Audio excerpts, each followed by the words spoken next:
अस्सलाम वालेकुम नाज़रीन, मैं हूँ फ़याज़ अहमद तज़िया के साथ।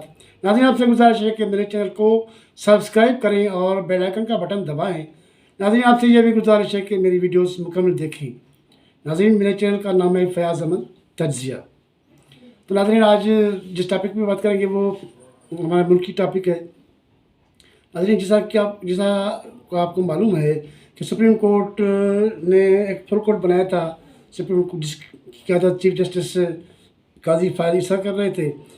तो फुल कोर्ट जो था वो केस सुन रहा था सुप्रीम कोर्ट का प्रैक्टिस एंड प्रोसीजर बिल था जो शहबाज गवर्नमेंट ने पास कराया था।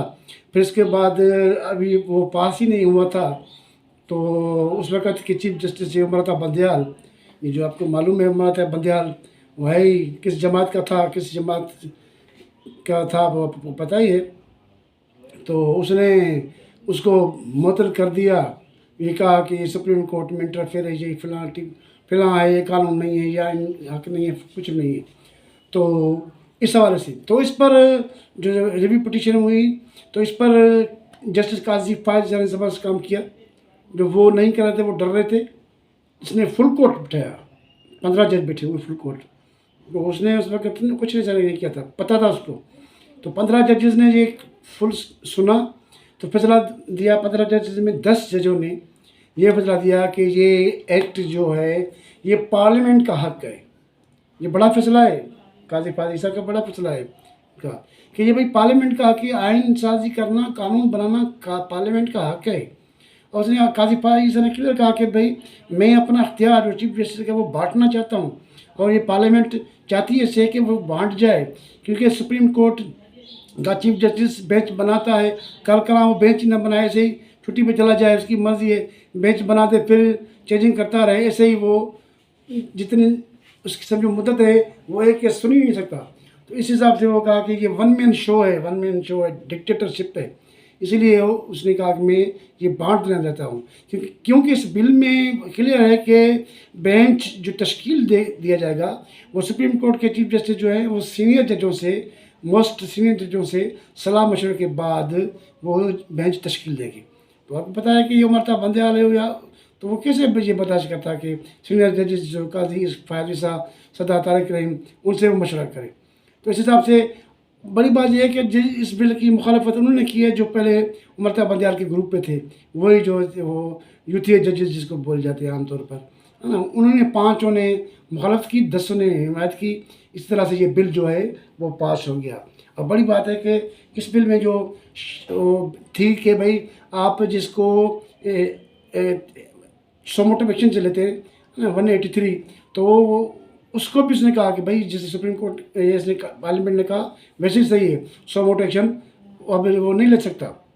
अब सोमोटो एक्शन में सुप्रीम कोर्ट के चीफ जस्टिस की मर्जी थी, जैसे लेते थे कोई खामोश पीटीआई वाले चुप है तो ये लेते रहे सारे फैसले इमरान खान के हक में देते रहे।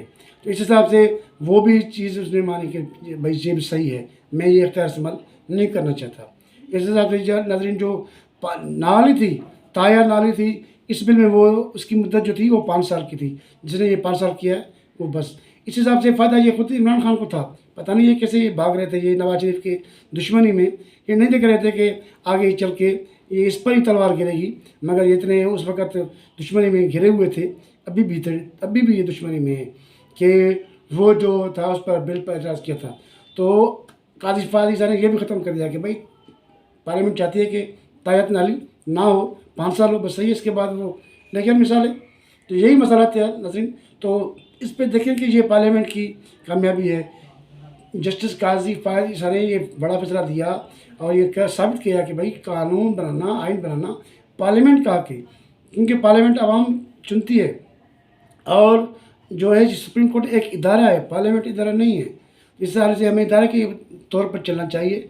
इस हिसाब से पार्लियामेंट की सुप्रीमेसी को मानना चाहिए। जस्टिस काजी फ़ायद ईसा ने वो सुप्रीमेसी मानी और जो उनके हक है उस पार्लियामेंट के वही दिए और गसब नहीं किए। और जो माजी में जस्टिस उमर था बंदयाल ने किए थे, जस्टिस उमर था बंदयाल एक इंतहाई मुतनाज़ा शख्सियत था, हाँ। तो पता है उसका कैसे फैसले दिए थे।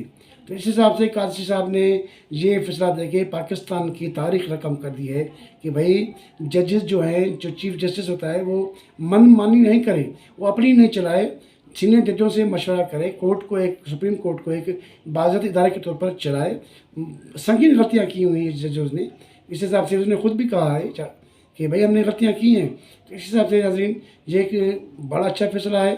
आइंदा वक्त के लिए जो भी पार्लियामेंट में आएगा वो कानून साजी करे और उस कानून साजी बेहतर करेगा।